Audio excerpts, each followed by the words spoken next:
Good morning दोस्तों। Once again इतिहास की इस कार्यशाला में आपका स्वागत है। कल हम काफ़ी चीज़ों पे डिस्कस कर चुके थे और आज की क्लास में हम लोग थोड़ा आगे बढ़ेंगे उस पूरे मैटर को लेकर के। जैसा कि आप अपनी स्क्रीन पे देख पा रहे हैं, आज हम इतिहास के वर्गीकरण को लेकर के आगे बढ़ेंगे और फिर हमारा जो टॉपिक है उसे कंटिन्यू करेंगे। इन बातों पर पिछले 2 वीडियोज़ में खूब सारी चर्चाएँ हो चुकी हैं कि इतिहास को हम लोग 3 भागों में डिवाइड करते हैं। पहला आपका होता है प्राचीन इतिहास, दूसरा आपका होता है मध्यकालीन इतिहास,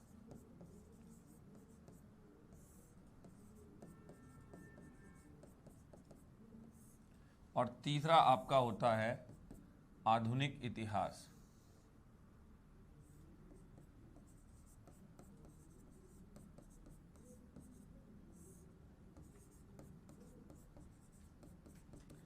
इसके अलावा आजकल इसमें एक चौथा पार्ट भी आ गया है जिसे समकालीन इतिहास के नाम से जाना जाएगा।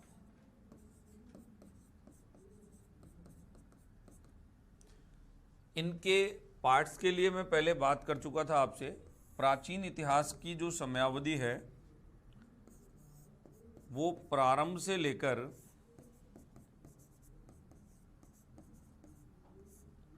लगभग 7वीं या 8वीं शताब्दी तक चलेगी। प्राचीन इतिहास कहाँ से रहेगा? प्रारंभ से स्टार्ट करके 7वीं या 8वीं शताब्दी तक। मध्यकालीन इतिहास को हम लोग 2 तरीके से डिवाइड करते हैं। एक होता है हमारे पास पूर्व मध्यकाल और एक होता है हमारे पास मध्यकाल।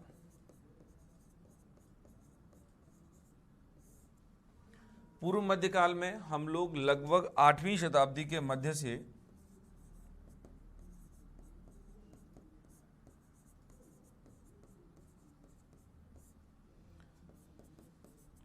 12वीं शताब्दी के मध्य तक ये जो युग है हमारा, इसे हम पर्टिकुलर राजपूत युग के नाम से भी जानते हैं। क्या कहेंगे इसको?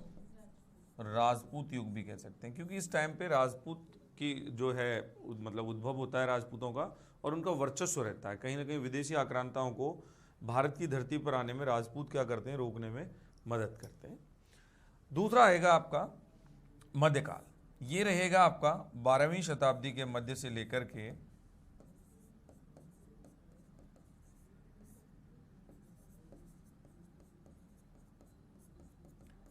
लगभग 18वीं शताब्दी के मध्य तक। कल भी मैंने आपको बताया था, कुछ लोग औरंगजेब की मृत्यु से आधुनिक इतिहास की शुरुआत मानते हैं, कुछ विद्वान 1857 की क्रांति से मानते हैं, कुछ विद्वान इसमें प्लासी के युद्ध से इसकी शुरुआत मानते हैं। आधुनिक इतिहास मैंने आपको बताया 18वीं शताब्दी के मध्य से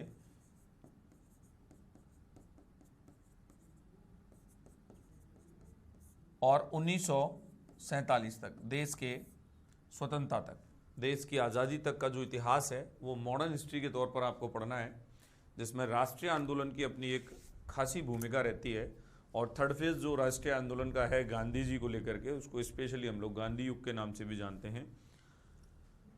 इसके बाद सबल्टन हिस्ट्री, समकालीन इतिहास, इसमें 1947 से लेकर के सबल्टन हिस्ट्री की बात करें तो इसमें 1947 से लेकर के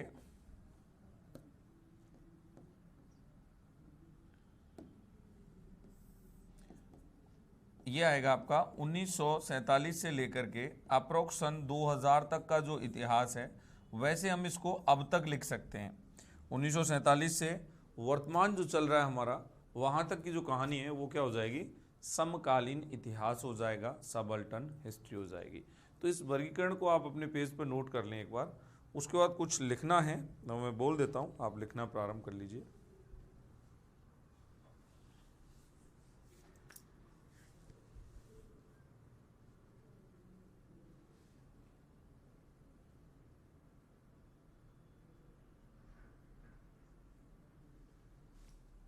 हो गया? चलिए लिखिए, इतिहास में अध्ययन की सुविधा से, इतिहास में अध्ययन की सुविधा से काल विभाजन करना, इतिहास में अध्ययन की सुविधा से काल विभाजन करना अपरिहार्य हो जाता है, अपरिहार्य हो जाता है, अपरिहार्य हो जाता है, जबकि इतिहास एक, जबकि इतिहास एक सतत चलने वाली प्रक्रिया है, इतिहास एक सतत चलने वाली प्रक्रिया है।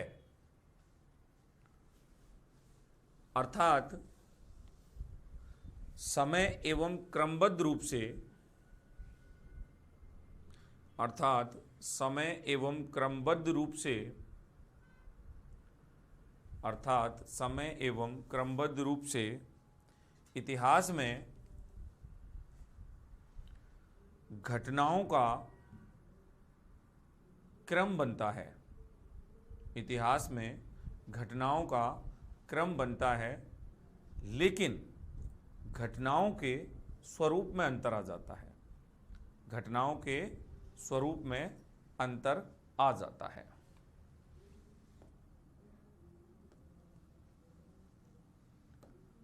आधुनिक युग में, पैराग्राफ चेंज करके लिखना है,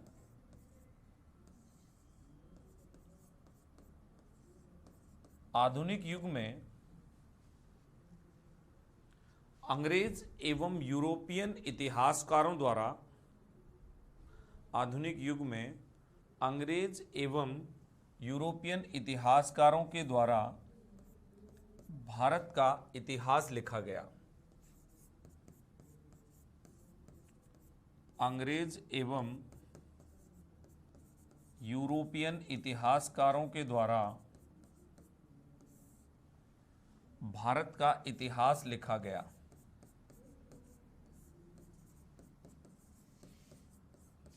भारत का इतिहास लिखा गया। जेम्स मिल नामक, जेम्स मिल नामक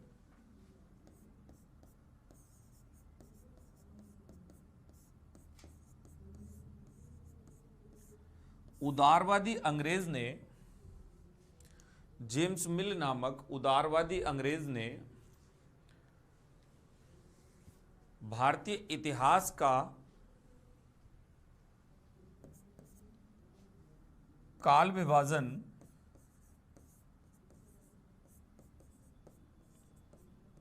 निम्नलिखित रूप में किया।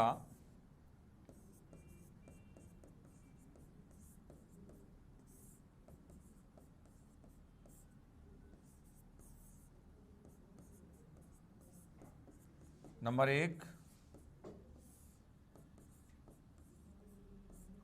हिंदू काल, नंबर 2 मुस्लिम काल और नंबर 3 ब्रिटिश काल, नंबर 3 ब्रिटिश काल। यह काल विभाजन, यह काल विभाजन अवैज्ञानिक माना गया, अवैज्ञानिक एवं असंगत माना गया। यह काल विभाजन अवैज्ञानिक एवं असंगत माना गया।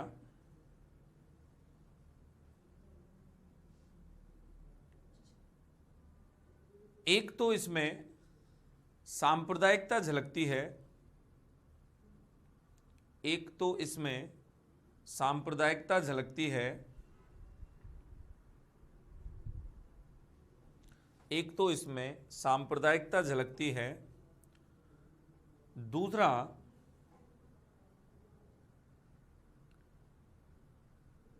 प्राचीन काल में, हिंदू शब्दावली नहीं मिलती है। दूसरा, प्राचीन काल में हिंदू शब्दावली नहीं मिलती है। तो दो रीजंस इसके माने गए, ये नकार दिया गया। और जो इतिहास का विभाजन स्वीकार किया गया वो ये स्वीकार किया गया।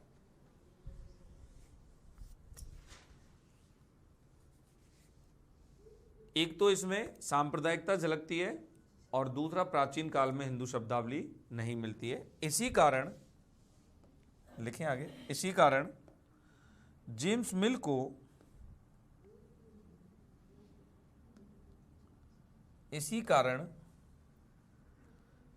मिल को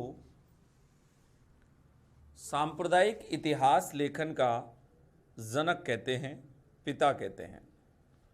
इसी कारण जेम्स मिल को सांप्रदायिक इतिहास लेखन का पिता या जनक कहते हैं।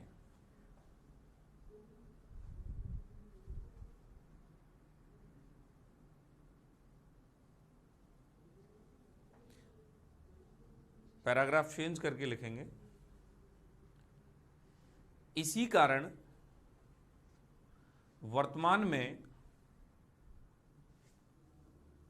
भारतीय इतिहास को मोटे तौर पर निम्न भागों में बांटा गया है।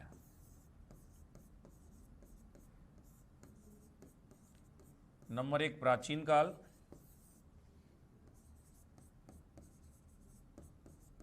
नंबर 2 मध्यकाल,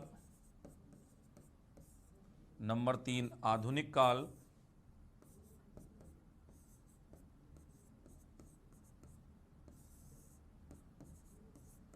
और नंबर 4 सबल्टर्न हिस्ट्री यानी कि समकालीन इतिहास।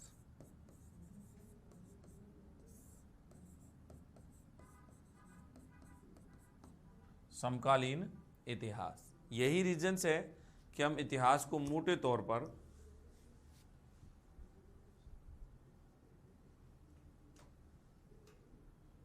इसको 4 भागों में बांटते हैं।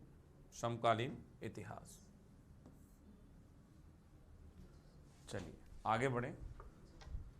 आधुनिक इतिहास लेखकों का मानना है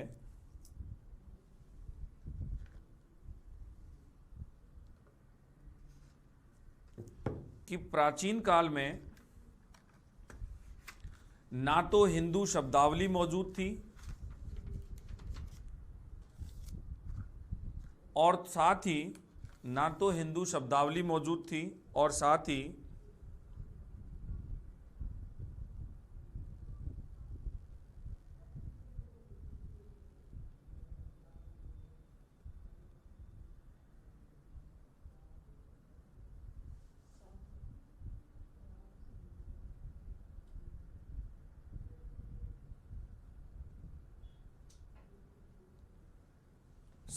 ये सभी समुदायों को साथ लेकर चलने में भी सक्षम नहीं था। मतलब कि हम लोग यहाँ पे इतिहास के विभाजन की बात कर रहे हैं कि जो हिंदू काल है उसको सभी समुदाय नहीं देख सकते एक तरीके से। तो सभी समुदायों को सभी समुदायों को साथ लेकर चलने में भी सक्षम नहीं था। पैराग्राफ चेंज करके लिखेंगे, मध्यकाल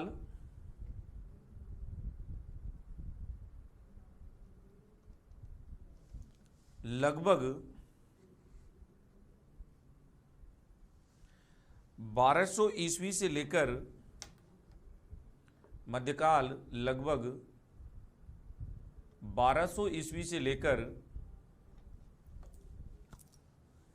18वीं शताब्दी के मध्य तक का काल माना गया।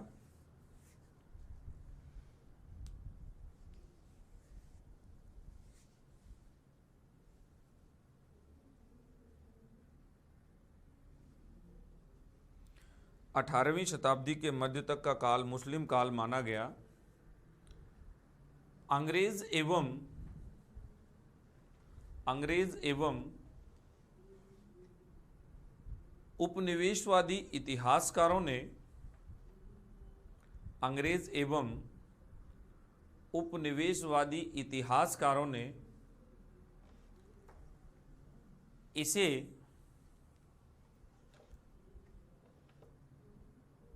मुस्लिम काल की संज्ञा दी है, इसे मुस्लिम काल की संज्ञा दी है, जबकि इस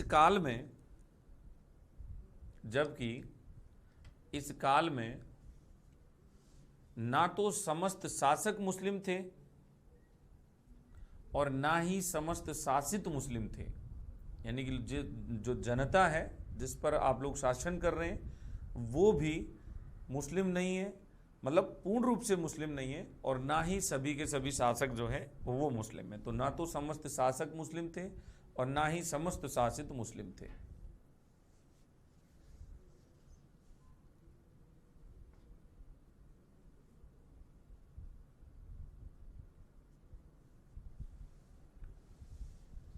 ठीक है। साथ ही ये शब्दावली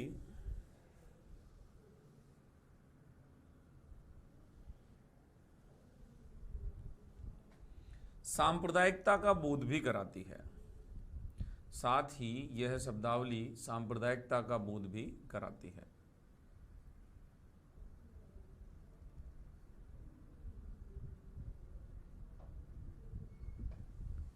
पैराग्राफ चेंज करके लिखेंगे।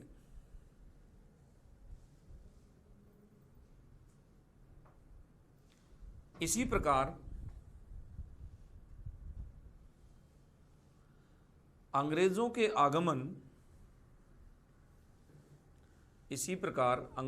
आगमन या औपनिवेशिक काल को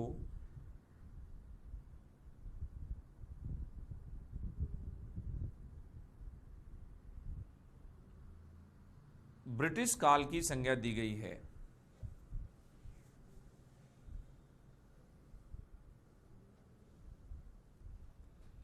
जिसे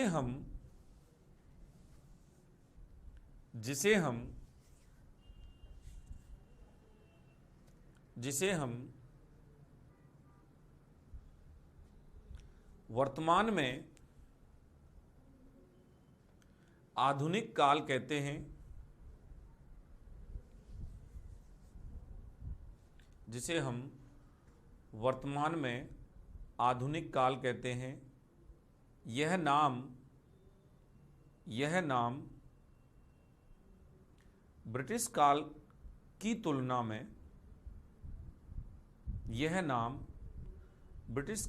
तुलना में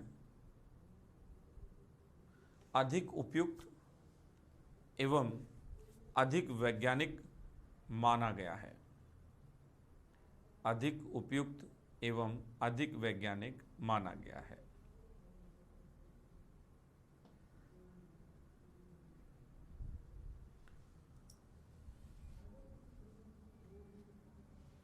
देखिए, इसके बाद इतिहास का एक वर्गीकरण और देखना है आपको।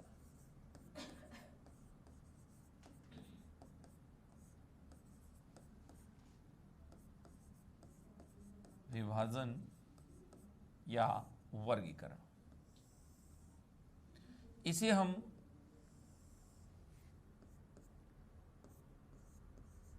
प्री हिस्ट्री,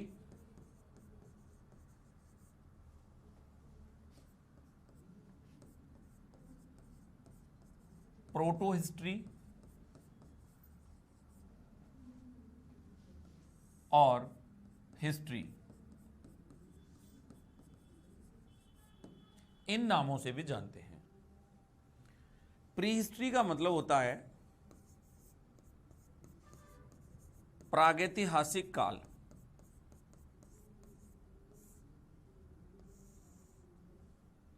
प्रागैतिहासिक काल। प्रोटो हिस्ट्री का मतलब होता है आद्य ऐतिहासिक काल।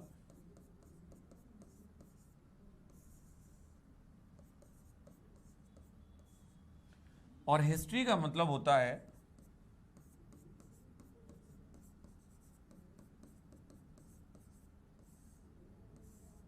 ऐतिहासिक काल।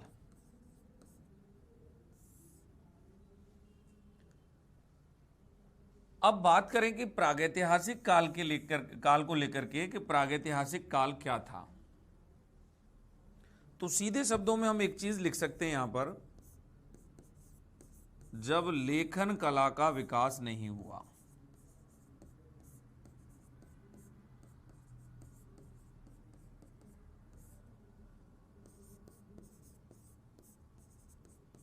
पर्टिकुलर एक टाइम पीरियड मान लिया हमने कि जब मनुष्य ने लिखना पढ़ना नहीं सीखा, उस काल को हम क्या कह रहे हैं, प्रागैतिहासिक काल।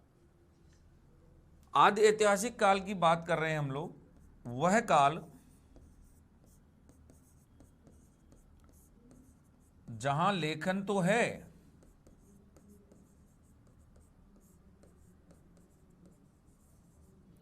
पर वह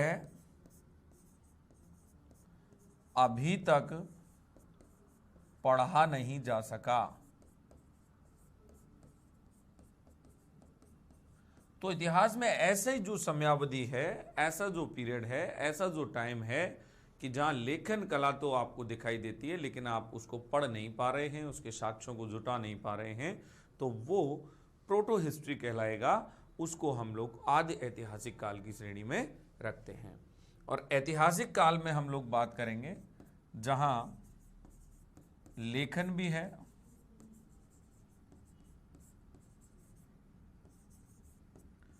और पढ़ा भी जा सकता है।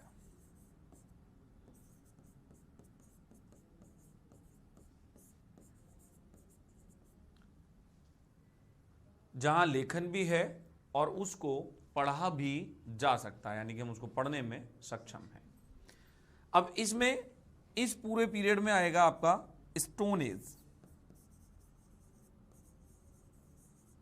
अर्थात पाषाण काल।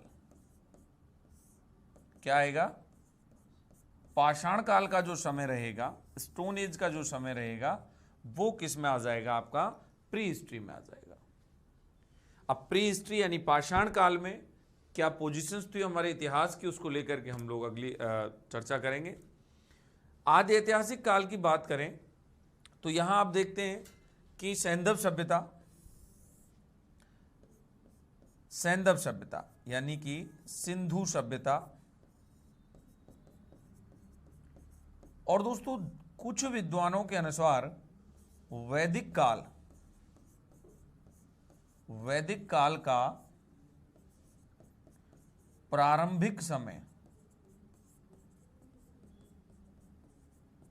वैदिक काल का जो प्रारंभिक समय है वो कुछ विद्वानों के अनुसार प्रोटो हिस्ट्री का पार्ट माना गया है। वैदिक काल का प्रारंभिक समय तो हड़प्पा और वैदिक पीरियड का जो स्टार्टिंग वाला टाइम पीरियड था, काल था, जो पीरियड था, उसको हम लोग क्या मानते हैं?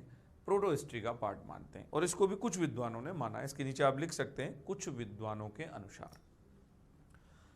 इसमें आप बात करेंगे ऐतिहासिक युग में तो अप्रोक्स लगभग 600 ईसा पूर्व से आप इसको मान सकते हैं। 600 ईसा पूर्व हम महाजनपद युग की शुरुआत मानते हैं और 600 ईसा पूर्व हम उत्तर वैदिक काल की समाप्ति मानते हैं। तो 600 ईसा पूर्व भारत में वह युग आया जहां वैदिक कालीन जन जो उत्तर वैदिक काल में जनपदों में कन्वर्ट हुए और वही जनपद महाजनपदों में बदल गए, और वो 600 बीसी का टाइम पीरियड रहेगा। यहां से ऐतिहासिक काल शुरू होगा अप्रोक्स महाजनपद काल से। ठीक है, महाजनपद काल से। महाजनपद काल कह सकते हैं क्योंकि स्टार्टिंग इसकी है, लास्ट वाले को तो क्या ही काउंट करेंगे। वहां पे जो उत्तर वैदिक काल है, उत्तर वैदिक काल की क्या दिखाई देती है? समाप्ति होती हुई दिखाई देती है। तो ये एक वर्गीकरण था इतिहास का, एक विभाजन था। इसको लिख लें, आराम से समझ लें।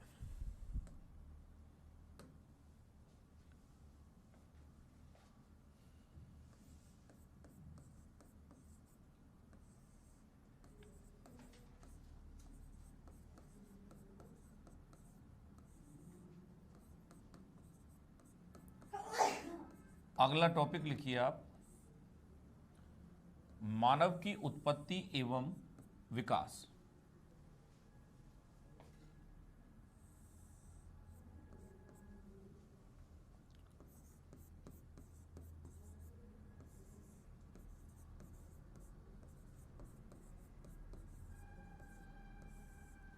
मानव की उत्पत्ति और यहां लिखेंगे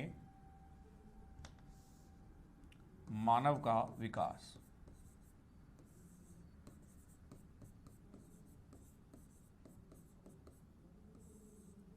मानव की उत्पत्ति और मानव का विकास। देखिए, जैसा कि आप लोग जानते हैं, सबसे पहले पृथ्वी हमारी जो थी आग का गोला थी, धीरे धीरे जनजीवन शुरू हुआ, ठंडी हुई, सब चीज़ें वहाँ पे डेवलप होती हैं। आपको पता है यहाँ पे मनुष्य की उत्पत्ति को लेकर के दो तरीके के सिद्धांत काम करते हैं। जैसे एक तो दैवीय सिद्धांत काम करता है कि मनुष्य कौन है, देवताओं की संतान है, मनु ने हमें बनाया, मनु सृष्टि के रचयिता है, ऐसा सुना है। दूसरा हमारे पास वैज्ञानिक रीजन है। वैज्ञानिक रीजन में साइंस क्या कहता है, विज्ञान क्या कहता है कि मनुष्य कोई दैवीय उत्पत्ति नहीं है, मनुष्य का क्रमिक विकास हुआ है।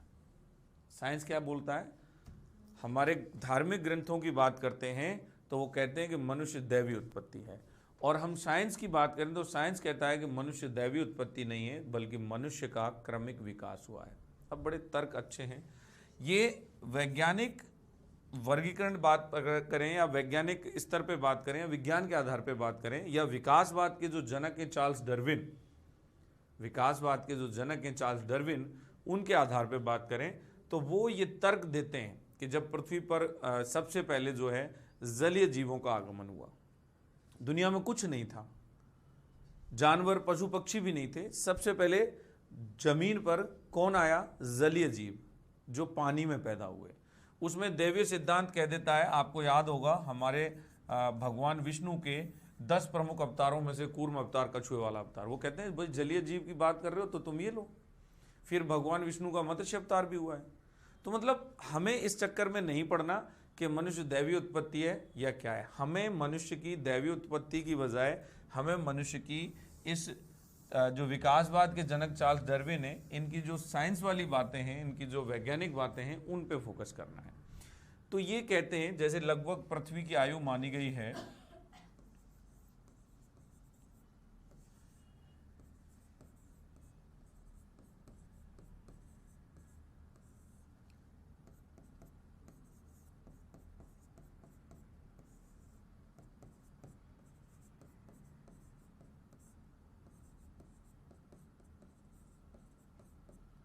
पृथ्वी की आयु लगभग 5 अरब वर्ष पूर्व, 5 अरब वर्ष पूर्व पृथ्वी थी, ठीक है, अपने वास्तविक स्वरूप में आना शुरू हो गया।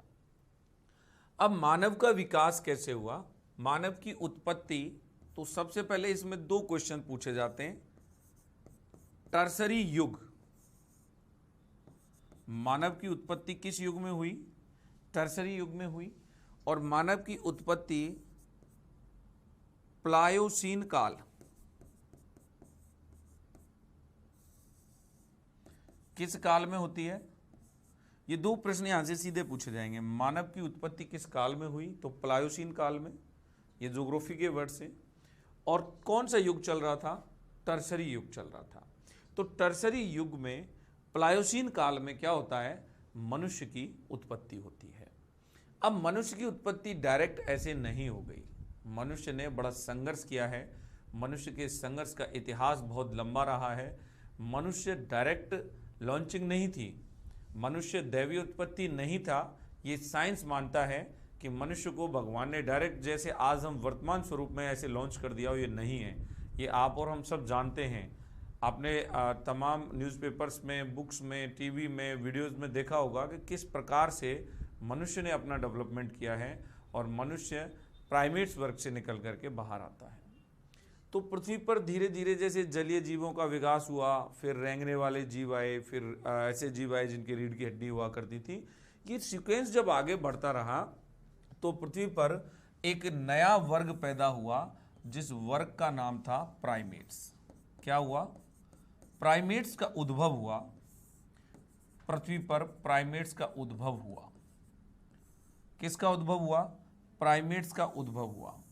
और इस प्राइमेट्स में जो लोग शामिल थे, पहली बात तो आपको ये बता देता हूं कि प्राइमेट्स का अर्थ होता है स्तनपायी जीव।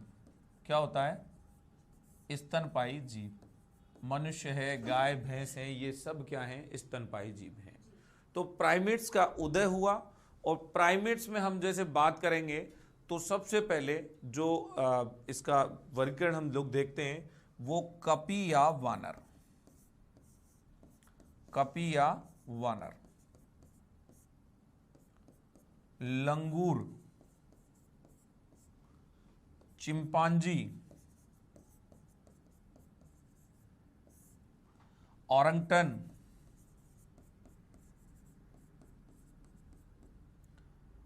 गोरिल्ला, छुछुंदर। तो इस तरीके के कुछ जीव पैदा होना शुरू हो चुके थे। यानी कि मानव के विकास की अगली कड़ी में जो चीजें निकल करके आती हैं वो इस तरीके की आती हैं।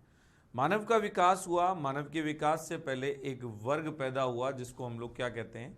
क्या कहते हैं भाई? प्राइमेट्स वर्ग कहते हैं। और प्राइमेट्स का अर्थ क्या होता है? स्तनपायी जीव।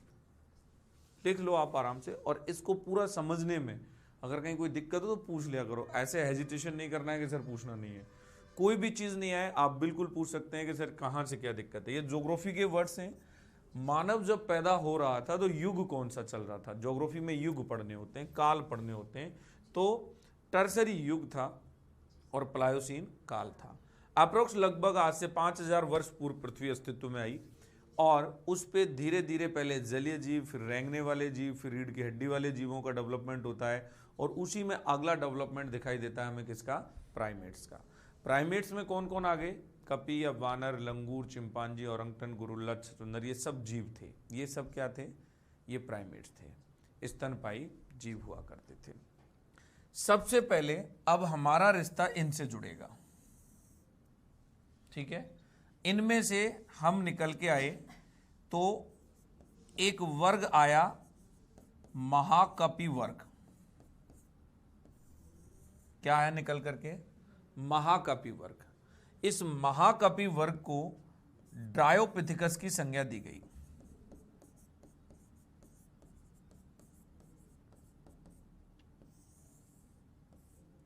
किसकी संज्ञा दी गई? ड्रायोपिथेकस की संज्ञा दी गई, ठीक है? ये महाकपि वर्ग, यानी कि कपि का मतलब बंदर हो गया, जैसा कि आप और हम सब जानते हैं कि हम बंदरों की संतान हैं। तो कपि या वानर एक वर्ग था प्राइमेट्स का, और उस कपि या वानर यानी प्राइमेट्स के वर्ग में से महाकपि वर्ग निकल के आता है, जिसे हम लोग ड्रायोपिथेकस कहते हैं। ये प्रजाति विलुप्त है, इसके अवशेष प्राप्त नहीं होते। ये विलुप्त प्रजातियों में काउंट हो गई, ठीक है? धीरे धीरे आगे चल करके अब कहानी क्या थी कि ये लोग, ठीक है, दो तरीके से डिवाइड होते हैं।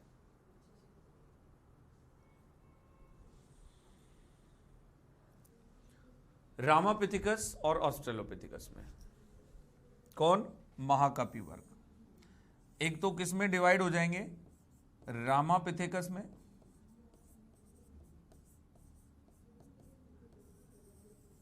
और दूसरा इनका वर्गीकरण क्या दिखाई देता है? ऑस्ट्रेलोपिथिकस।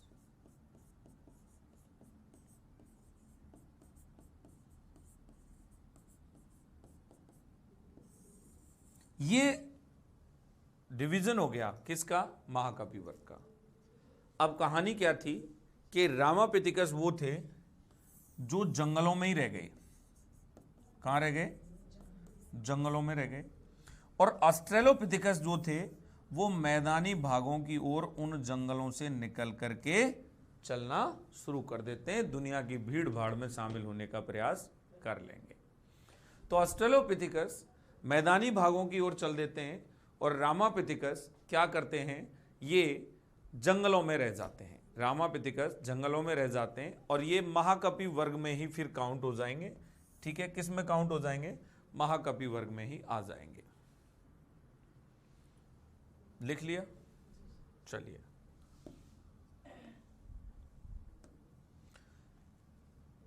तो मैंने बात की सबसे पहले रामापिथिकस की। अब कैसे सीक्वेंस बनेगा वो तो समझ में आएगी आपको। रामापिथिकस के बारे में लिखिए 2 लाइनें। लगभग 2 करोड़ वर्ष पूर्व का मानव है, लगभग 2 करोड़ वर्ष पूर्व का मानव है।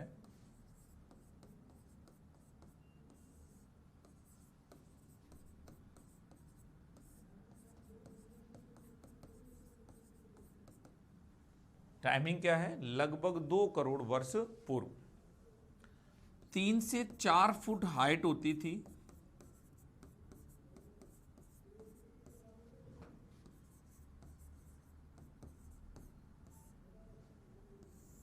3 से 4 फुट इनकी हाइट्स होती थी और भारत के उष्ण कटिबंधीय भागों में ये पाए जाते थे।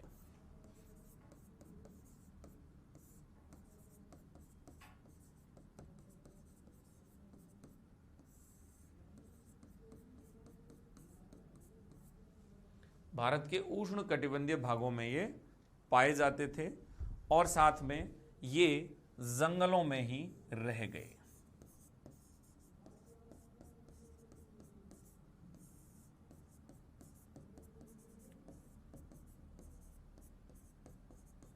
क्या हुआ इनके साथ? जंगलों में रह गए। इनका बाहर आना नहीं हो पाया और ये लोग धीरे धीरे अपने आप को उन जगहों पर क्या कर लेते हैं? सीमित कर लेंगे। इसके बाद बात करेंगे इन्हीं का दूसरा पार्ट। मैंने लास्ट स्लाइड में आपको इनको 2 जगह बांटा था। क्या था? ऑस्ट्रेलोपिथेकस। अब ये मानव का मूल पिता माना गया क्योंकि होमिनोइड जो अंश था, ठीक है, होमो जो अंश था एक तरीके से कह सकते हैं, वो कहीं ना कहीं इस व्यक्ति के अंतर्गत आना शुरू हो चुका था, इस जानवर के। अभी ये जानवर ही है, अभी ये जानवर ही है। और ऑस्ट्रेलोपिथेकस चूंकि मैदानी भागों में आ जाते हैं और ग्रामेपिथेकस चूंकि जंगलों में रह जाते हैं, तो इनकी प्रजातियां बहुत ज़्यादा समय तक हमें प्राप्त नहीं होती हैं, इनका डेवलपमेंट नहीं हो पाया, ये कह सकते हैं हम लोग। तो रामापिथेकस के बारे में इतना ध्यान रखना है हमें। 3 से 4 फुट इसकी लंबाई थी, भारत के उष्ण कटिबंधीय भागों में पाए जाते हैं और लगभग 2 करोड़ वर्ष पूर्व के ये मनुष्य हैं जो बंदर में से डेवलप होना प्रारंभ होते हैं। दूसरा लिखिए आप लोग, मैदानी भागों में ऑस्ट्रेलोपिथेकस।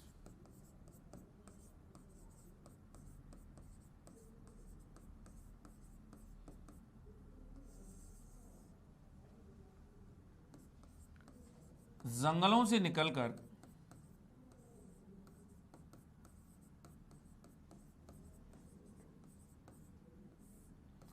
मैदानी भागों की ओर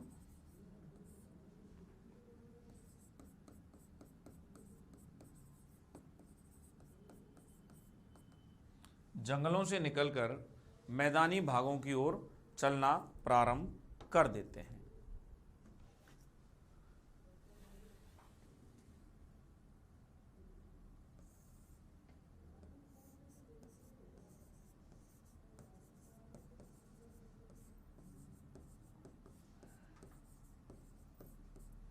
अप्रोक्स बात करें टाइमिंग को लेकर के तो 32 लाख वर्ष पूर्व हमें इसी ऑस्ट्रेलोपिथेकस का फीमेल कपाल प्राप्त हुआ था। फीमेल शब्द की जगह मैं मादा शब्द लिख लूं तो ज्यादा ठीक रहेगा। मादा कपाल प्राप्त हुआ और ये जो मादा कपाल प्राप्त हुआ था इसको नाम दिया गया था लूसी। क्या दिया गया था? लूसी। यानी कि ऑस्ट्रेलोपिथेकस जंगलों से निकलकर कहां गए? मैदानी भागों में। और मैदानी भागों में जब ऑस्ट्रेलोपिथेकस आ गए तो अप्रोक्स लगभग 32 लाख वर्ष पूर्व यहां पर हमें इसी ऑस्ट्रेलोपिथेकस की प्रजाति की महिला का कपाल मिला था। किसका कपाल मिला? महिला का। तो उस महिला का नाम लूसी रखा गया। एक्चुअली लूसी रखने के पीछे रीजंस ये था कि जिस पुरातत्वविदों के दल ने इस कपाल को खोजा था, इथोपिया के आसपास ये प्राप्त हुआ था, वहाँ पर उनका जो जैसे शिविर लगा लेते हैं ना, टेंट वगैरह होता है जिसमें वो अपना रहना खाना करते हैं, आसपास कोई वर्क कर रहे हैं, तो वहाँ पर एक म्यूजिक का गाना बज रहा था, Lucy in the sky with diamond. बार बार एक गाना बज रहा था, Lucy in the sky with diamond, Lucy in the sky with diamond. तो इन्होंने उस कपाल पे क्या कर दिया? लूसी नाम रख दिया। और लूसी नाम रखने के कारण इसको मानव की माता कहा जाता है। मानव जाति की मां। मानव जाति की मां कौन है? लूसी। और ऑस्ट्रेलोपिथेकस को क्या कहा गया? ऑस्ट्रेलोपिथिकस को मानव जाति का पिता कहा जाता है। क्या कहा जाता है? मानव जाति का पिता कहा जाता है। मानव जाति का पिता कहा जाता है। ये भी 3 से 4 फुट की हाइट्स वाले मनुष्य हुआ करते थे। 3 से 4 फुट की हाइट्स वाले मनुष्य हुआ करते थे और लगभग अप्रोक्स 450 से 700 घन सेंटीमीटर के मध्य में इनकी क्रेनियल क्षमता होती थी, यानी बुद्धिमत्ता होती थी। मानव जाति का पिता। हाइट्स कितनी है? 3 से 4 फुट लंबाई। लंबाई कितनी है? 3 से 4 फुट।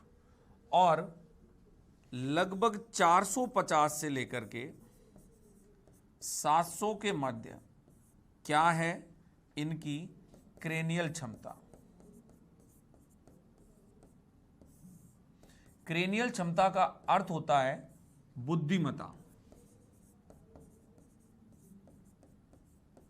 क्रेनियल क्षमता का अर्थ हो जाएगा बुद्धिमत्ता। तो इस ऑस्ट्रेलोपिथिकस मनुष्य की घन सेंटीमीटर में इसको आप मापेंगे 450 से 700 घन सेंटीमीटर।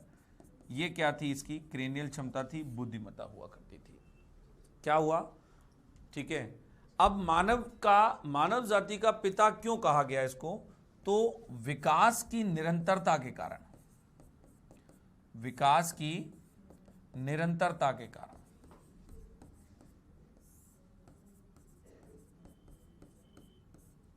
विकास की निरंतरता के कारण इसको मानव जाति का पिता कह दिया गया। क्या कह दिया गया? मानव जाति का पिता कह दिया गया। और इस व्यक्ति के बारे में ये नोट हो गया आपका। सबसे पहले इसके बारे में रेमंड डार्ट नाम के एक व्यक्ति थे जो दक्षिण अफ्रीका से थे। लिखिए, रेमंड डार्ट के द्वारा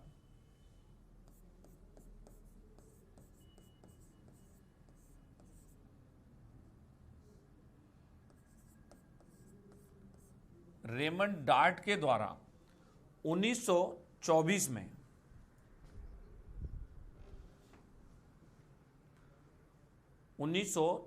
में दक्षिण अफ्रीका के 1924 में दक्षिण अफ्रीका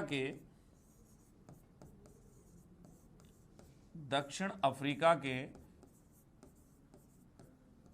ट्रांसवाल प्रांत में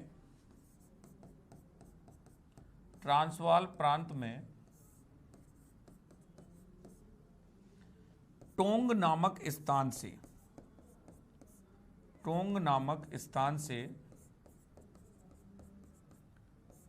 पर चूने की एक खान थी और उस चूने की खान से, टोंग नामक स्थान पर चूने की खान से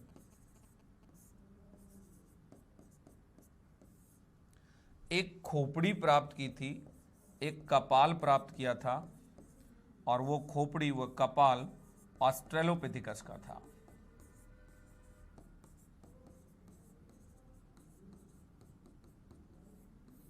इसका पहला अवशेष मिलता है हमें कहां पे?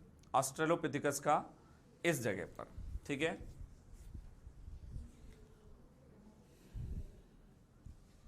इसी व्यक्ति को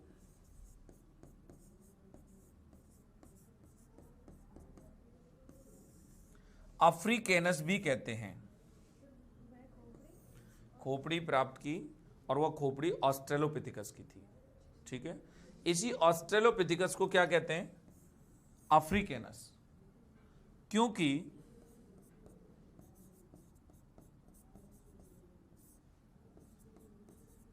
यह सिर्फ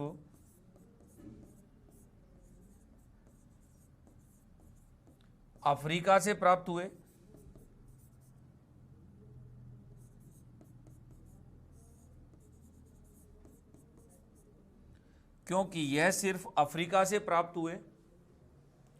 क्योंकि यह सिर्फ अफ्रीका से प्राप्त हुए,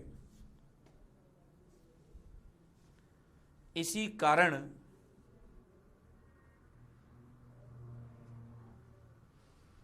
इसी कारण अफ्रीका महाद्वीप को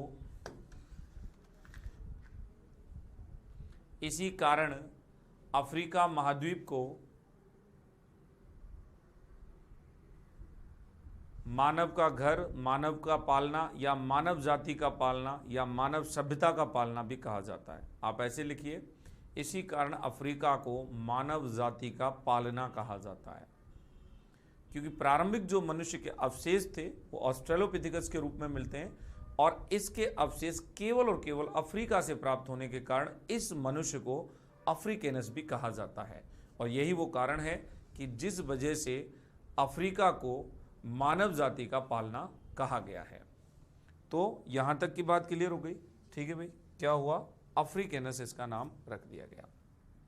अब ये बटा आगे चल के मैंने यहाँ पे एक बात लिखाई थी आपको कि विकास की निरंतरता के कारण इसको मानव जाति का क्या कह दिया गया, पिता कह दिया गया। और मानव जाति की माँ कौन हो गई, लूसी हो गई। तो मानव जाति का इनको क्या कह दिया गया, पिता कह दिया गया। अब इनका वर्गीकरण हम आगे करेंगे तो इनको हम दो तरीके से डिवाइड करेंगे। पहला आया इसमें होमो हैबिलिस। कौन सा आया, होमो हैबिलिस।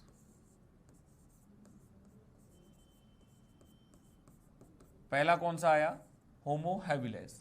और दूसरा वर्गीकरण इसका हीडलबर्ग। क्या हो गया, हीडलबर्ग। हीडलबर्ग जो था वो नरभक्षी मानव था। कैसा मानव था, यानी कि पेट की भूख को शांत करने के लिए अपने से कमजोर मनुष्य को ही खा जाता था। क्या करता था, खा जाता था।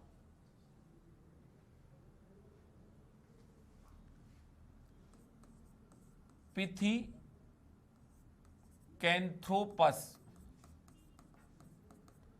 अगला विभाजन है ये।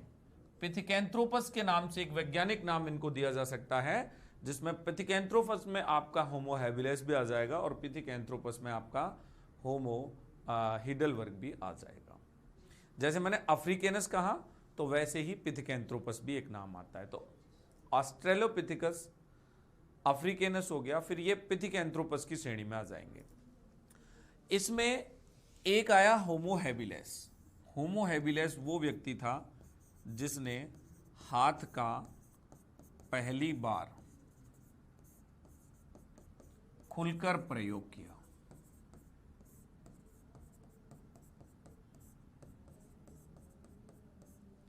अर्थात औजार बनाने वाला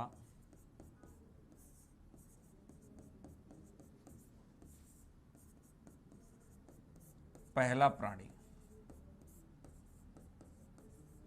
इसी कारण से हम लोगों ने इसे प्रथम कारीगर मानव की संज्ञा दी है।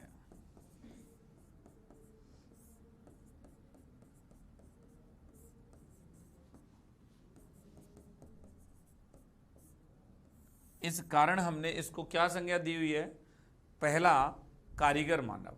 ठीक है, ये जो मनुष्य था वो केवल यूरोप में विकसित था। कहां पर था, केवल यूरोप में विकसित था। हीडलबर्ग ये अपने पेट की भूख शांत करने के लिए अपने से कमजोर मनुष्य को खाने की क्षमता रखता था और अपने से कमजोर मनुष्य को ये खा जाता था। ठीक है, यहां तक भी जो मनुष्य है वो क्या कर रहा है, मैंने जैसे कल डिस्कशन किया था आप लोगों से कि जैसे हमें लॉन्च कर दिया गया, जंगल में जंगली जानवर भाग रहे हैं तो हम क्या करेंगे, कोई चीज़ उठा के मारेंगे।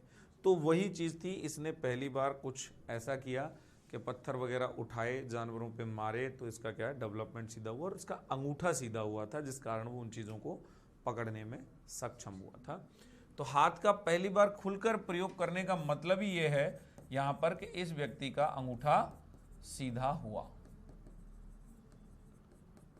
अब अंगूठा सीधा कैसे हुआ, क्योंकि भाई ये इससे पहले बंदर के कॉन्सेप्ट में थे। अब बंदर के हाथ कैसे होते हैं, अलग ही तरीके के होते हैं, वो पंजे की स्टाइल में होंगे तो वो पकड़ नहीं पाता अच्छी तरीके से चीज़ों। हालांकि आधुनिक बंदर के हाथ तो मनुष्य जैसे हो गए, लेकिन पुराने टाइम पे अगर हम बात करें तो वहाँ नहीं होगा। अब ये होमो हैबिलिस आ गया तो हाथ का इन्होंने पहली बार खुलकर प्रयोग किया, अर्थात औजार बनाने वाला पहला प्राणी होने के कारण प्रथम कारीगर मानव की संज्ञा इसको दे दी जाती है। अब मनुष्य धीरे धीरे डेवलप तो कर ही रहा है खुद को। अब अगली श्रेणी आती है होमो इरेक्टस की।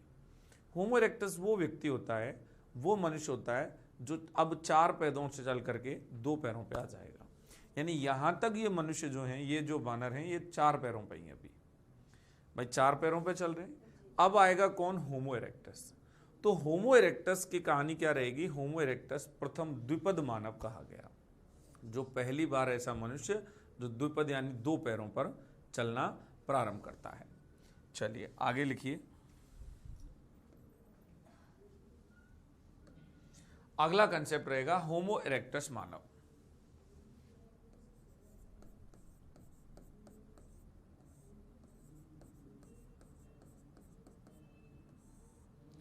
होमो इरेक्टस के बारे में बात कर रहे हैं हम लोग। तो होमो का अर्थ होता है मानव और इरेक्टस का अर्थ होता है सीधा खड़ा होने वाला। होमो इरेक्टस, होमो का अर्थ क्या होता है? मानव। और इरेक्टस का मतलब क्या होता है? सीधा खड़ा होने वाला।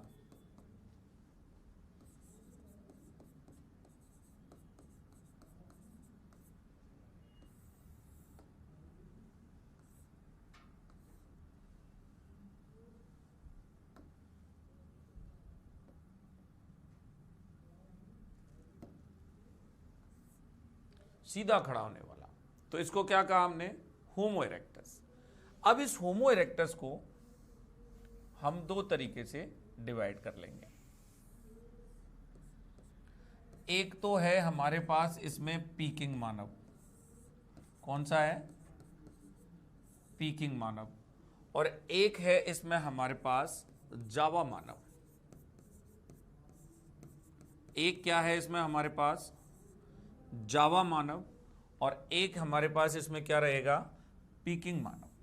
ठीक है भाई, जावा मानव और पीकिंग मानव, 2 तरीके के मानव होमो इरेक्टस में से डिवाइड हुए। दोस्तों होमो इरेक्टस प्रथम द्विपद मानव भी माना गया। प्रथम द्विपद मानव।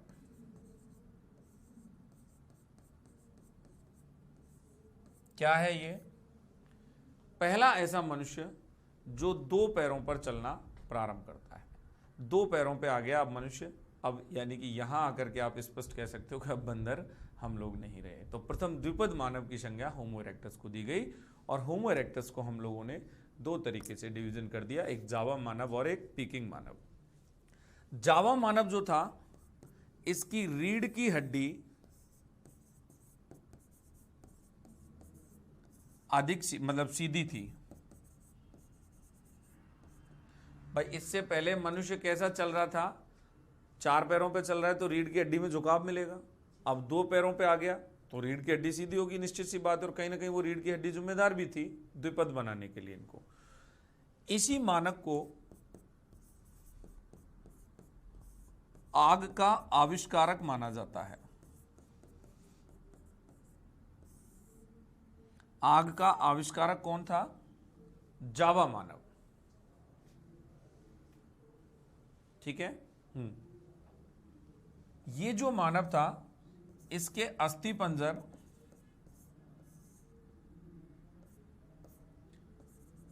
बीजिंग से प्राप्त होने के कारण, बीजिंग का मतलब चाइना,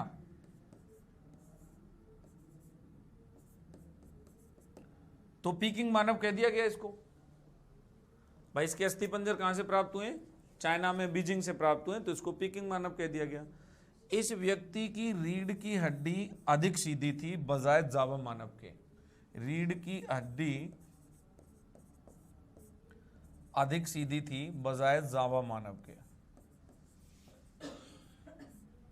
और ये वो व्यक्ति था जिसने हाथ का खुलकर प्रयोग किया।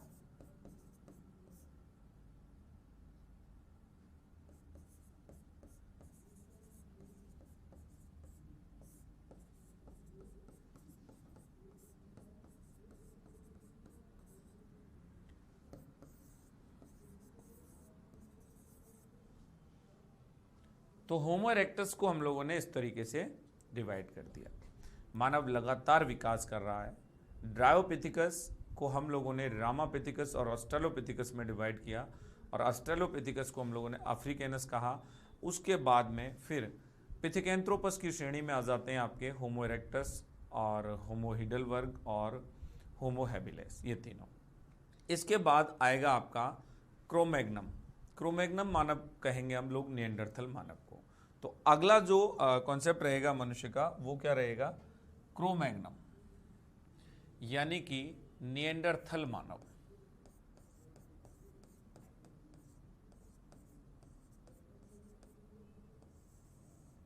क्या रहेगा? निएंडरथल।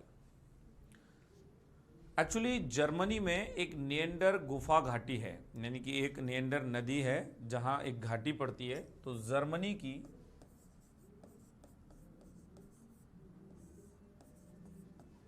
निएंडर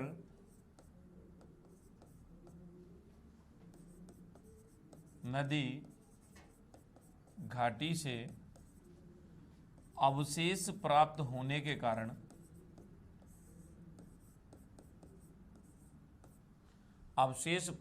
के कारण इसका नाम निएंडरथल रख दिया गया। ठीक है।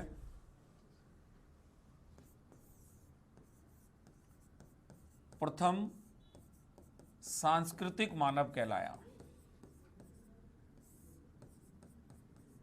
क्या कहलाया? ये व्यक्ति प्रथम सांस्कृतिक मानव कहलाया। सांस्कृतिक मानव कहलाने का मतलब कि मृतकों का अंतिम संस्कार करने वाला पहला मानव था। हाँ भाई, मृतकों का अंतिम संस्कार करने वाला पहला मानव हो गया।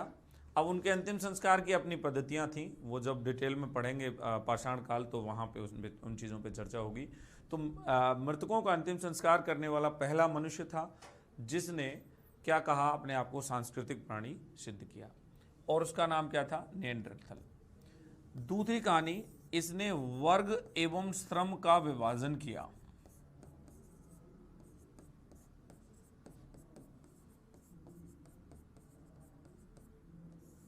वर्ग एवं श्रम का विभाजन करने से मतलब था कि बहुत पहले तो कुछ नहीं था। महिलाएं, पुरुष, बच्चे, बुजुर्ग सभी दल में रहते थे, खाने की तलाश में भटकते रहते थे। लेकिन ये वो मनुष्य आया जिसने ये बात तय की कि महिलाएं और बच्चे अब घर पे रहेंगे और पुरुष जो हैं वो जंगल में जाएंगे, शिकार का अरेंजमेंट करेंगे। तो आज भी हम लोगों ने वही देखा है कि अगर पुरुष के पास रोजगार नहीं है तो वो टेंशन में है, और महिला के पास रोजगार नहीं है तो वो टेंशन में नहीं है, बिल्कुल, क्योंकि श्रम का विभाजन हो चुका है। महिलाओं को निएंडरथल ने ही वो जिम्मेदारी दे दी कि आपको घर के काम करने हैं। क्या जिम्मेदारी दे दी? घर के काम करने। अगर ये लोग उस टाइम पर इस तरीके का कह देते कि भाई पुरुष घर पे रहेंगे, महिलाएं बाहर जंगल में शिकार का इंतजाम करने जाएंगी, खाने पीने का इंतजाम करने जाएंगी, तो वही परिपाटी चली आ रही होती। आज महिलाएं घर से बाहर हो रखी होती हैं और पुरुष घर के अंदर हो रखे होते। तो ये चीज़ यहाँ से दिखाई देती है। ठीक है। दफनाने की प्रथा, मृतकों का अंतिम संस्कार, और मृतकों का अंतिम संस्कार करने के साथ ये भोग की वस्तु भी उनके साथ रखते थे। क्या करते थे? भोग की वस्तु भी उनके साथ रख देते थे।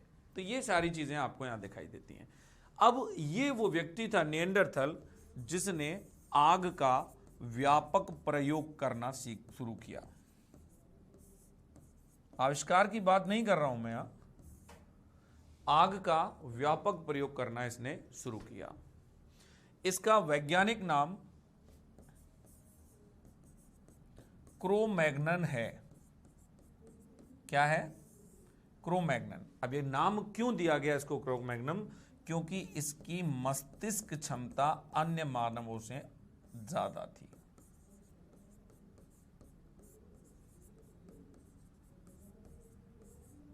इसकी मस्तिष्क क्षमता जो है वो अन्य मनुष्यों से क्या थी? ज्यादा थी। क्या थी? ज्यादा हुआ करती थी। क्रोमैग्नम भी हम लोगों ने इसको क्रोमैग्नन इसको कह दिया। ठीक है। इसके बाद हम जो मनुष्य का अगला कॉन्सेप्ट देखते हैं वो ये नोट हो गया, क्रोमैग्नन। इसके बाद हम देखते हैं अगला मनुष्य,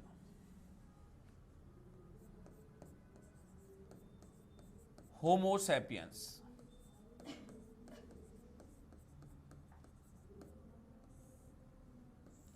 क्या कहा गया? Homo sapiens. ये आधुनिक मानव है, ठीक है। उच्च पुरा पाषाण काल में ये मनुष्य आ चुका था। इसको आधुनिक मानव की संज्ञा दी गई।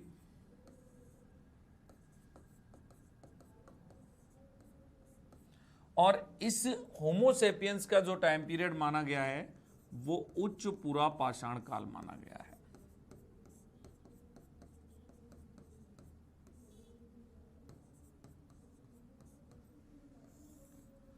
इसके बाद अगला जो कंसेप्ट आया वो आया होमो सैपियंस सैपियंस। ये पूर्ण विकसित मानव था।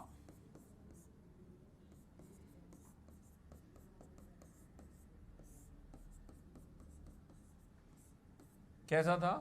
पूर्ण विकसित मानव, यानी कि वर्तमान मानव, यानी कि होमो सैपियंस सैपियंस वर्तमान मानव।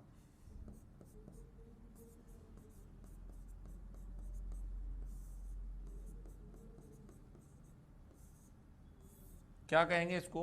वर्तमान मानव।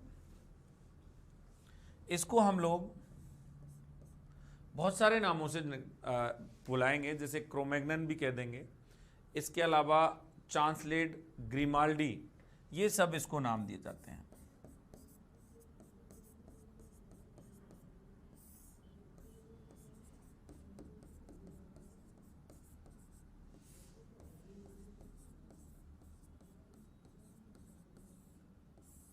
ये सारे के सारे नाम इस व्यक्ति को दिए जाते हैं।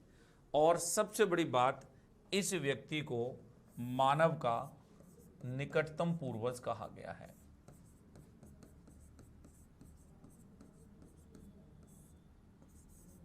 क्या कह दिया गया?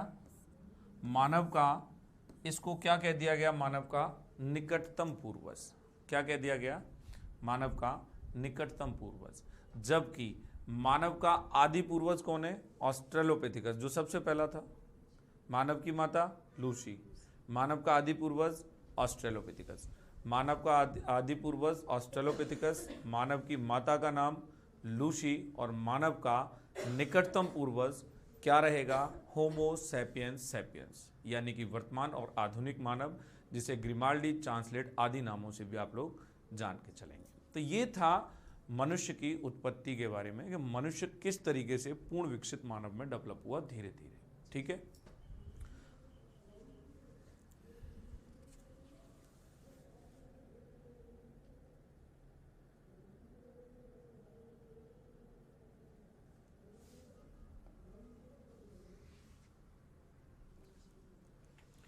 हो गया। चलिए अब एक हेडिंग बनाइए इसमें, मानव की प्रजाति भारत के संदर्भ में।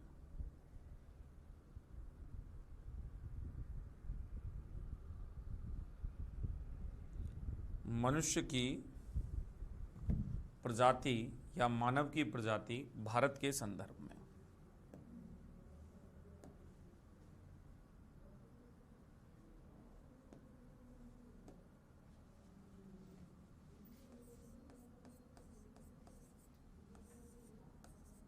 मानव की प्रजाति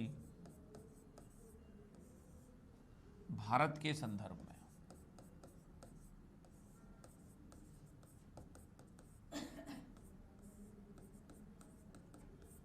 ठीक है, चलिए लिखना प्रारंभ करो इसमें थोड़ा सा। भारत में आदि मानव का उद्भव, भारत में आदि मानव का उद्भव सबसे पहले, भारत में आदि मानव का उद्भव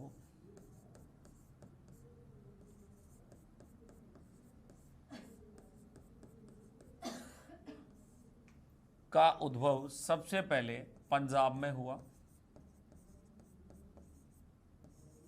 सबसे पहले पंजाब में हुआ, जबकि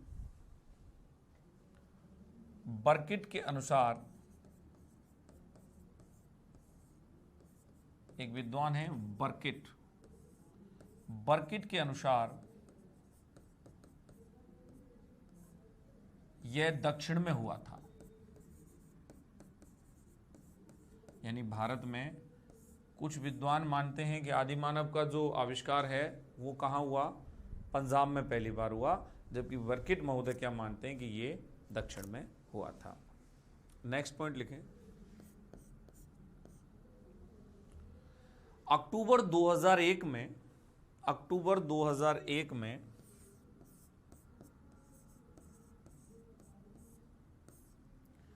अक्टूबर 2001 में पी राजेंद्रन नाम के एक व्यक्ति जो केरल विश्वविद्यालय में थे, पी राजेंद्रन, अक्टूबर 2001 में पी राजेंद्रन नामक इस व्यक्ति ने, जो कि केरल विश्वविद्यालय से थे, केरल विश्वविद्यालय से थे,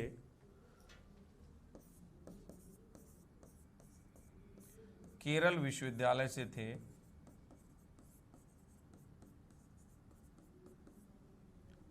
तमिलनाडु के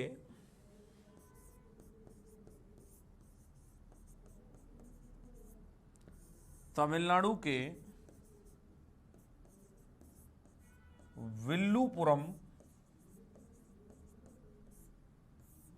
तमिलनाडु के विल्लुपुरम यानी औदे, इस विल्लुपुरम को छोटे नाम के तौर पर औदे भी कहा जाता है, औदे, विल्लुपुरम औदे से पाषाणकालीन एक शिशु मानव खोपड़ी प्राप्त की थी, पाषाणकालीन शिशु मानव खोपड़ी प्राप्त की, पाषाणकालीन शिशु मानव कपाल या खोपड़ी प्राप्त की।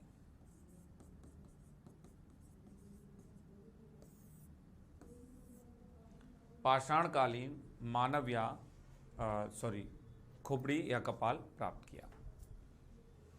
इसके बाद आगे बढ़िए, लिख लिया ये, चलिए एक नाम लिखिए, जी.ई. लुइस,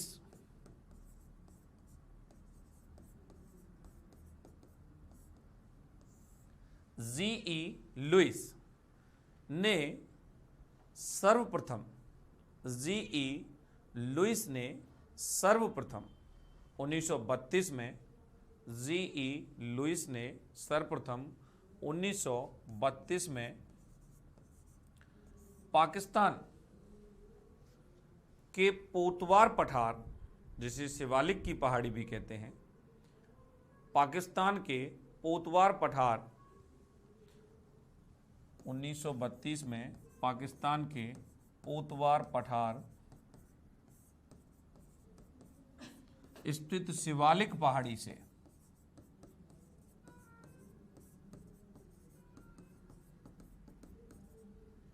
पाकिस्तान के पोतवार पठार पर स्थित शिवालिक पहाड़ी से 2 मानव कपाल खोपड़ियां प्राप्त की थी, 2 मानव कपाल खोपड़ियां प्राप्त की थी,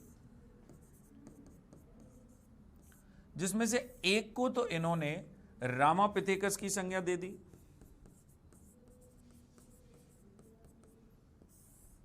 और दूसरा जो व्यक्ति था उसको शिवापिथेकस की संज्ञा दे दी। 2 मानव खोपड़ियां प्राप्त की, एक को शिवापिथेकस और एक को रामापिथेकस। लेकिन जब इन्हें ब्रह्मपिथेकस की प्राप्ति हुई,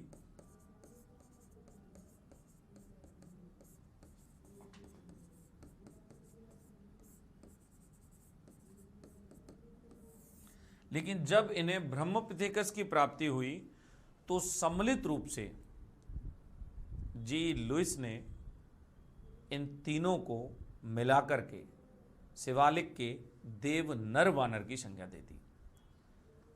तो सम्मिलित रूप से जे.एस. लुइस ने क्या किया, इन्हें शिवालिक के देव नर वानर की संज्ञा दे दी। देव नर वानर की संज्ञा दे दी।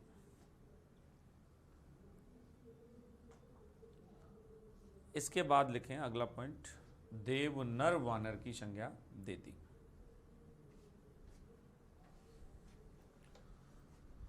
नेक्स्ट पॉइंट, 1982 में अरुण सोनकिया ने नर्मदा घाटी स्थित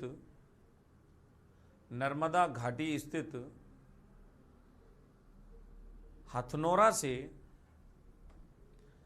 एक कपाल प्राप्त किया।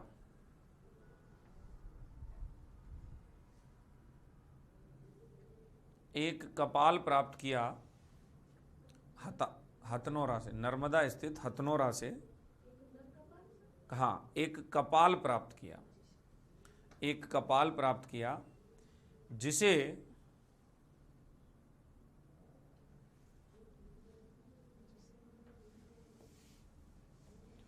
1982 अरुण सोनकिया,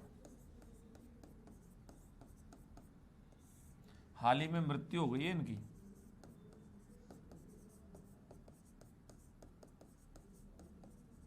कुछ साल पहले ही हुई है, कुछ वर्ष पूर्व।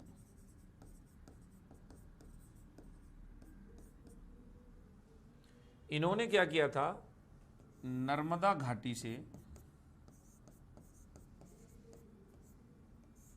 नर्मदा घाटी स्थित हथनोरा से मानव कपाल प्राप्त किया।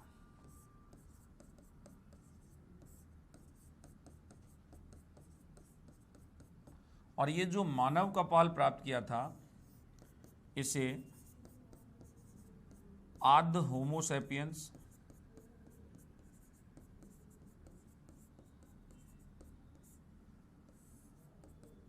होमो इरेक्टस,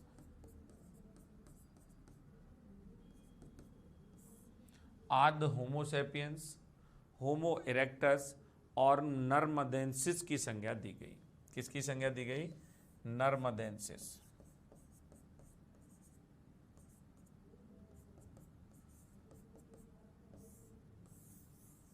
नर्मदेंसिस, होमो इरेक्टस या आद्य होमोसेपियंस की संज्ञा इसको दी गई थी। ये भारत के बारे में कुछ बातें थी। इसके बाद देखिए विकासवाद, कि जो मनुष्य का जो विकास हुआ, उस विकास के बारे में हम लोग किस तरीके से बात करते हैं।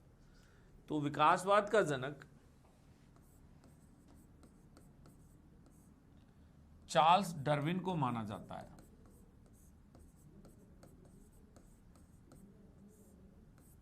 विकासवाद का जनक कौन है? चार्ल्स डार्विन को माना जाता है। इन्होंने 3 पुस्तकों की रचना की। पहली पुस्तक थी इनकी the descent of man, the descent of man.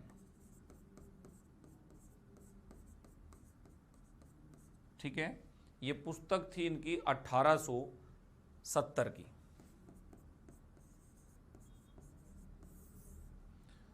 दूसरी पुस्तक थी इनकी द बॉयज ऑफ बीगल,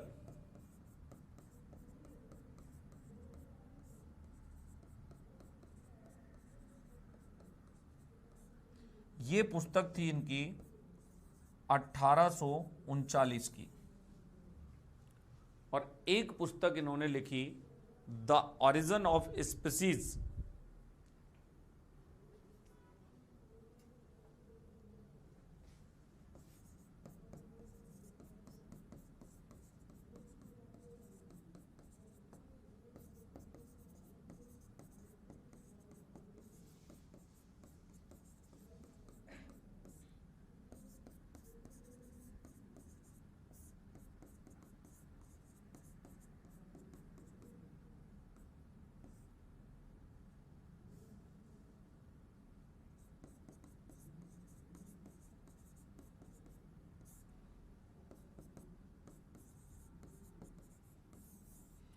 तो थर्ड पुस्तक थी the origin of species by means natural selection. क्या रहेगी? तो विकासवाद के जनक थे चार्ल्स डार्विन, और विकासवाद के जनक चार्ल्स डार्विन क्या कहते हैं कि मनुष्य का क्रमिक विकास हुआ है, मानव कोई दैवीय उत्पत्ति नहीं है। चार्ल्स डार्विन क्या कहते हैं कि मनुष्य का क्रमिक विकास हुआ है, साइंटिफिक आधार पे ये बात करते हैं, मनुष्य का क्रमिक विकास हुआ है, मनुष्य दैवीय उत्पत्ति नहीं है ना। तो ये पुस्तकें लिख ली, इसके बाद लिखिए नीचे उपरोक्त तीनों चार्ल्स डार्विन की प्रमुख रचनाएं हैं। उपरोक्त तीनों चार्ल्स डार्विन की प्रमुख रचनाएं हैं। उपरोक्त तीनों चार्ल्स डार्विन की प्रमुख रचनाएं हैं, जिनके आधार पर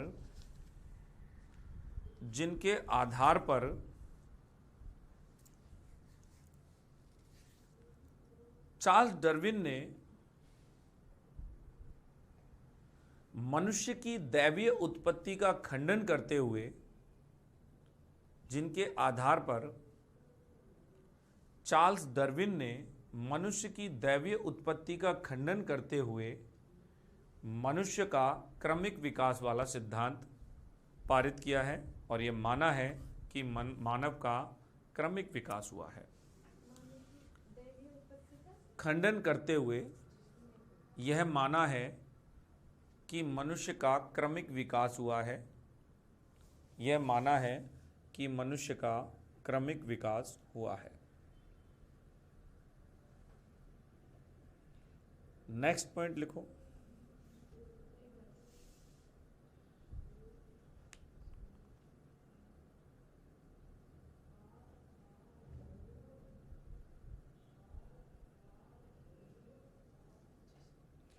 क्रमिक विकास के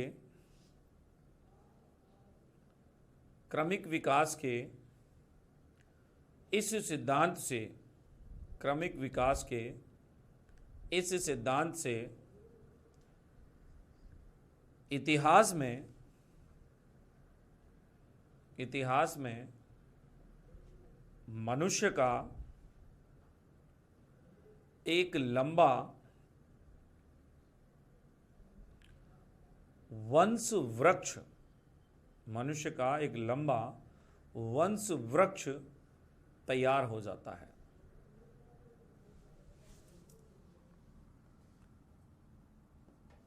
जिसमें जीव वैज्ञानिकों,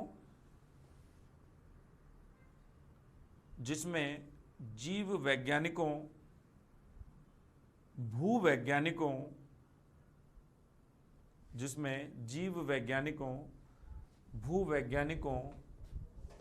मानव वैज्ञानिकों,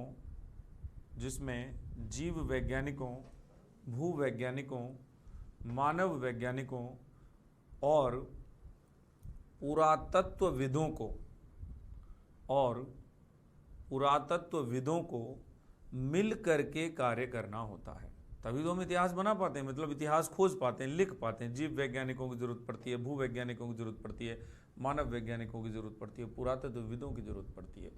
खुदाई में प्राप्त सामग्री के आधार पर एक पुरातत्वविद उस चीज को सजीव बना देता है, उसके बारे में अपना पूर्ण वर्णन लिख करके देता है। तो यकीन मानिए कि उसकी कल्पना शक्ति कितनी जबरदस्त तौर पर काम करती होगी। कोई भी चीज हमें मिल गई तो खुदाई में जो पुरावशेष मिले उनके आधार पर ही काम होता है। तो ये एक कहानी है पूरी मनुष्य की। इसके बाद लिखिए मानव का जीव वैज्ञानिक वर्गीकरण। मिलकर कार्य करना होता है, पुरातत्वविदों आदि को मिल करके कार्य करना होता है।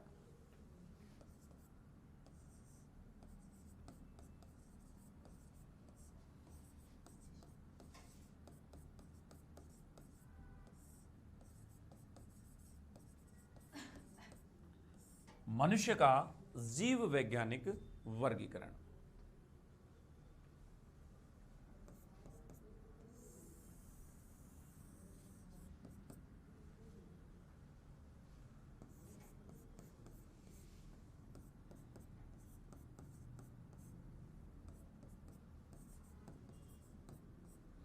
तो मनुष्य का जब जीव वैज्ञानिक वर्गीकरण देखेंगे तो हमें मनुष्य का वर्ग, हमें मनुष्य का गण, हमें मनुष्य का वंश, हमें मनुष्य की श्रेणी और हमें मनुष्य की प्रजाति, ये सब देखनी होंगी। कहीं से कुछ भी प्रश्न पूछा जा सकता है आपसे। लिखिए, इसका फ्लो चार्ट बनाइए।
मनुष्य का जो जीव वैज्ञानिक वर्गीकरण है वो किस तरीके से काम करता है।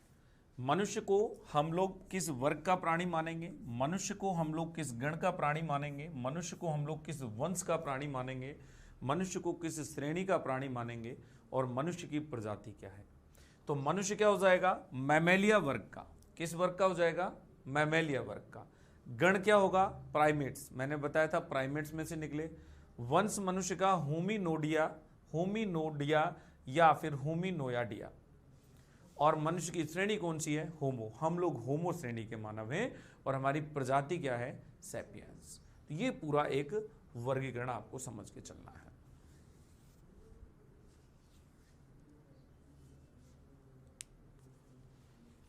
चलिए लिखिए फटाफट। हो गया। थोड़ी स्पीड तो तेज रखनी पड़ेगी देखो लिखने की। अब इतिहास आप सोचें बोर्ड पे भी पूरा लिखा के संभव नहीं है, मैं फिर भी अधिकतम लिखाने का प्रयास कर रहा हूँ। हाँ, और आपके जो नोट्स तैयार होंगे वो दुनिया के बेहतरीन नोट्स तैयार होंगे, उन पर यकीन करिए और उनको पढ़िए और उन पर मेहनत करिए। ये सब चीज़ें आप हिस्ट्री में इतने दिन से पढ़ने के बावजूद पहली बार ही पढ़ रहे हैं, है ना। चलिए, तो इसके बाद लिखिए, इतिहास के अंतर्गत मनुष्य की परिभाषा क्या है। हाँ, इतिहास के अंतर्गत मनुष्य की, डायरेक्टली लिख लो, इतिहास के अंतर्गत मनुष्य की सर्वाधिक मान्य परिभाषा। इतिहास के अंतर्गत मनुष्य की सर्वाधिक मान्य परिभाषा। मानव एक औजार बनाने वाला प्राणी है। मानव एक औजार बनाने वाला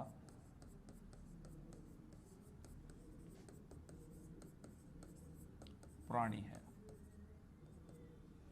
मानव एक औजार बनाने वाला प्राणी है। और ये परिभाषा देने वाले व्यक्ति कौन है, बेंजामिन फ्रैंकलिन।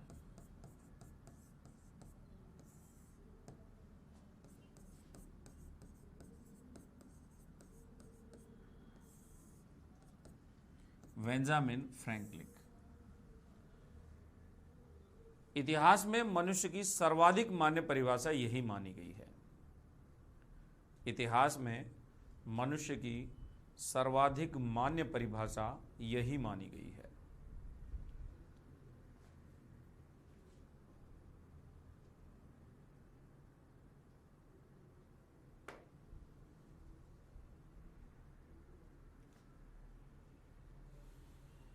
नेक्स्ट पॉइंट लिखो, अफ्रीका महाद्वीप को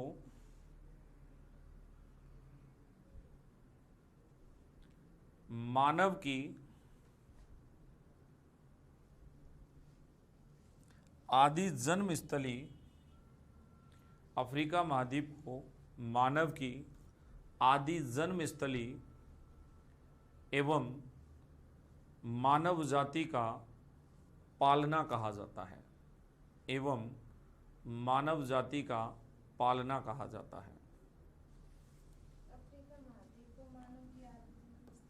मानव जाति का पालना, अफ्रीका महाद्वीप को मानव की आदि जन्मस्थली एवं मानव जाति का पालना कहा जाता है।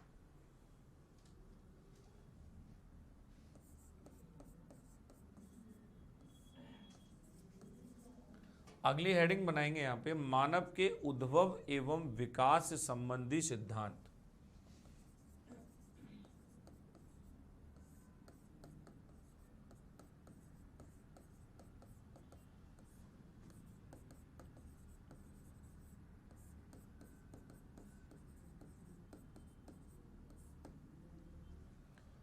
मानव के इस उद्भव एवं विकास संबंधी सिद्धांत को दो तरीके से हम लोग मानते हैं। पहला है एकात्मक उद्गम सिद्धांत,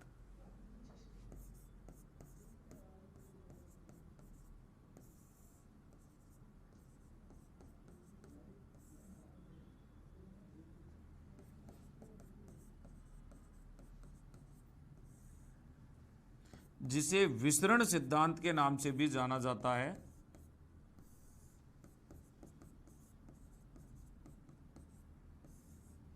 जिसे विसरण सिद्धांत के नाम से भी जाना जाता है। और एक आता है समांतर उद्गम का सिद्धांत।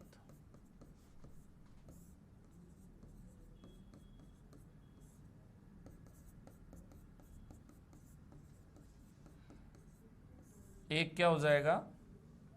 समांतर उद्गम का सिद्धांत।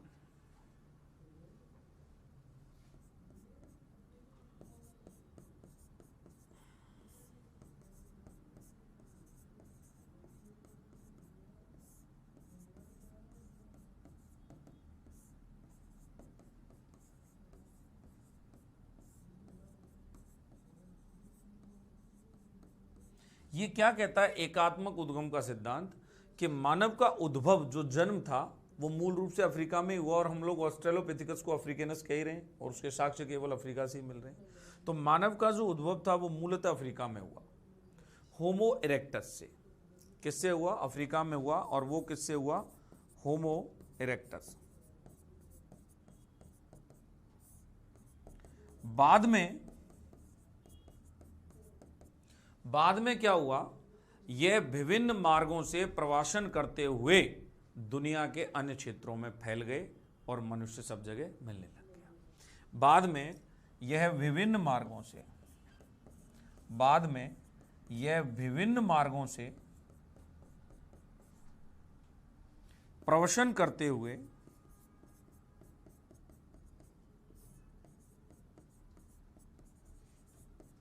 पृथ्वी के अन्य भागों में गए।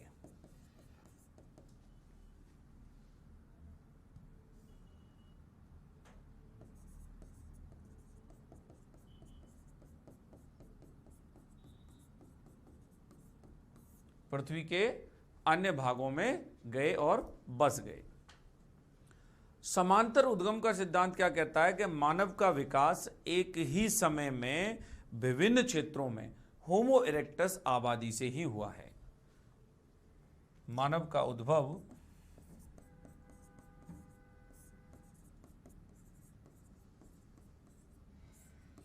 एक ही समय में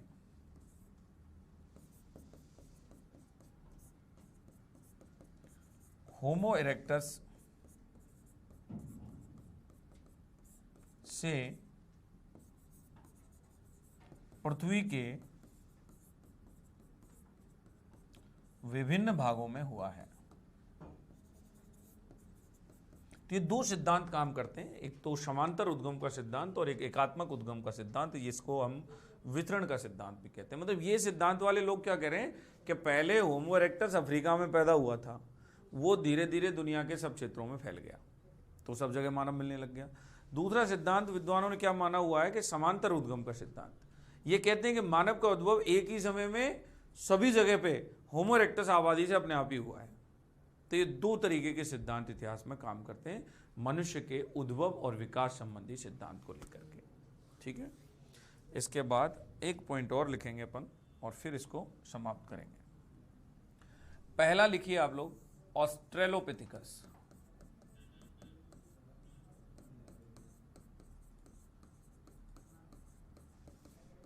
ठीक है, ऑस्ट्रेलोपिथिकस। दूसरा लिखना है आपको होमो इरेक्टस।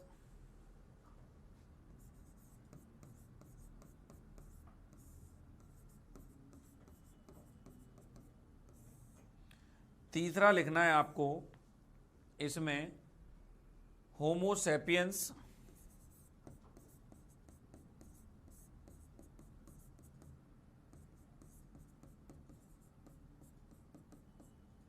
और चौथा लिखना है आपको इसमें होमो सैपियंस सैपियंस।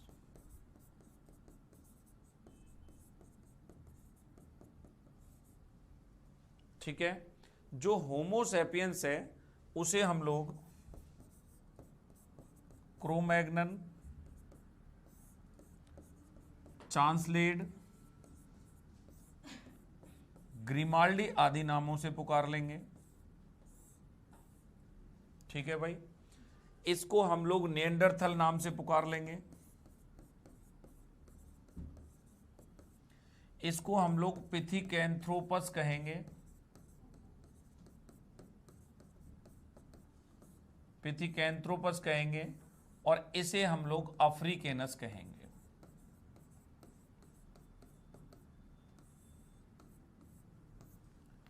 ठीक है, तो ऑस्ट्रेलोपिथिकस, होमो इरेक्टस, होमो सैपियंस और होमो सैपियंस सैपियंस। इसके आगे आप लिख सकते हैं कि मोटे तौर पर मानव विकास के 4 प्रमुख ही चरण माने गए हैं। मोटे तौर पर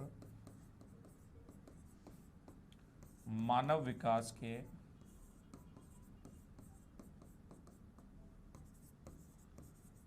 4 प्रमुख चरण माने गए हैं।